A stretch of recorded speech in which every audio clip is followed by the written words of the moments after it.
जय जगन्नाथ मु विश्वरंजन पंडा आपण मान स्वागत करछि मो चैनल ओडिशा काउ फार्मिंग। आशा करथि आपण भल थे। आज मुख्य मो वीडियो टॉपिक भाई जने कमेंट करथिले कि गाई छड़ा गर्भ को हिट को आसुनी कौन करवा, तो किसी उपाय मु कहबी। तो वीडियो बन जातु, चैनल सब्सक्राइब कर लाइक कर तापर देखा मो गाई मान देखे दूची जानतु। तो मुझे जस्ट गाई मान को दाना पे सारे एपटे आम रुक्मणी अच्छी। आज खाली माणिक को चोकड़ पानी देवी, काली घरे बांधी कुटा खोबी। 15 तारीख भर पूरा बंद कर क्षीर स्वास्थ्य अवस्था डाउन मारिगला, कारण क्षीर 4 लिटर भर दूसरी क्षीर 1 टाइम दुआ हो, तथापि क्षीर अधिका अच्छी। तो पहर दिन आम शांति देखा जाओ कौन हो कन्फर्म हेले आप नेक्स्ट वीडियो जनइबी। तो एपर्त कहीं रिपीट होना, राधा रिपीट होनी, राधा लगुच एथर गर्भ रखीदेला संपूर्ण भाव। तो भितर आम राणी अच्छी देखु, राणी के आमर 9.5 लिटर क्षीर चलती सकाल 1 टाइम, सकाल 9 लिटर 9.5 लिटर चलती, सन्ध्या भल क्षीर दूसरी कि 20 लिटर जाइनि एपर्त। तो एपटे आम बाछुरी मैंने बंधा होती सब सुस्थ अच्छा।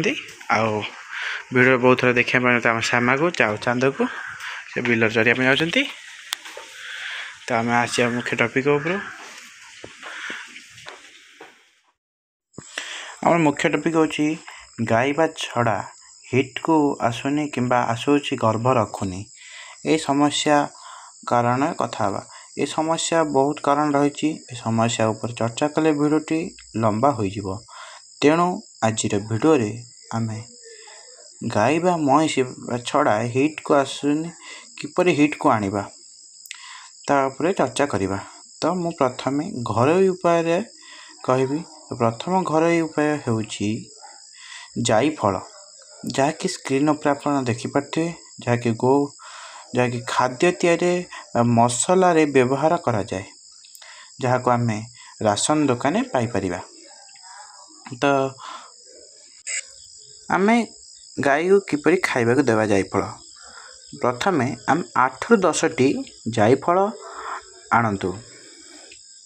तापरे प्रतिदिन सकाळू गाई को खाली पेटरे गोटे जायफल पूरा गुंड करी गाई को खाइबा को दियंतु। 8 ରୁ 10 दिन यही प्रक्रिया करंतु। तापरे आपण देखिए गाई छड़ा हिट रे आसीजिवो। किंतु यही उपाय करिबा पूर्वरु प्रथमे गाई छड़ा डिवर्मिंग बा कुर्मी चिकित्सा करिवे दरकार। कुर्मी जोगु हिट को आसंती नहीं गाई, कारण गाई देह कुर्मी अधिक गाई झड़ी जाती, तेणु हिट को आसंती नहीं। तो धार्य करंतु छड़ा जदि होइथिबो आपण धार्य करंतु तार बॉडी वेट बा गर्भधारण पाई तार ओजन ठीक अच्छी कि नहीं। मुख्य कथा कि जायफल गर्भ गाई को दियाजिबो नहीं, कारण जायफल खाइबा द्वारा गाई देहरे गरम बढ़िबो।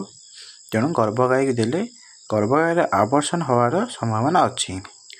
तो नेक्स्ट टॉपिक रे गाई छड़ा ठीक यही समय और किपरि कन्सीव करिवो ता ऊपर वीडियो आनिबी। जदि आपण माने कमेंट करिवे तो मेडिसिन पद्धति रे किपरि गाई छड़ा महिषी हिट आसीबो ता ऊपर वीडियो आनिबी। जदि कमेंट करंती तो वीडियो टी भल लागे चैनल को लाइक सब्सक्राइब एंड शेयर करिवे। जय जगन्नाथ।